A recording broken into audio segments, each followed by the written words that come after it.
Office থেকে ফিরেই টেবিলে একটা পোস্ট কার্ড দেখলাম। জামা জুতো না খুলেই চেয়ারে বসে পোস্ট কার্ডটা তুলে নিলাম। অত্যন্ত খারাপ হস্তাক্ষরে ও খারাপ ইংরেজিতে লেখা একটা চিঠি। কোন পোস্ট অফিসের ছাপ পড়েছে তাতে, তাও বোঝা গেল না। চিঠিটা এইরকম: ভাই, আমি বিড়ি করে চন্দনী।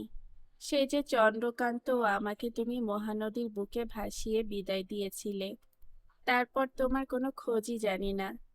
তোমাকে আমার খুব দরকার, ভীষণ বিপদ আমার। যদি একবার আসতে পারো তাহলে বড় ভালো হয়। এলে চিরকৃতজ্ঞ থাকব। আমি টিকর পাড়ায় এসে রয়েছি, যত তাড়াতাড়ি পারো এসো। কিন্তু তুমি কি আর আসবে? ইতি, তোমার চন্দনী।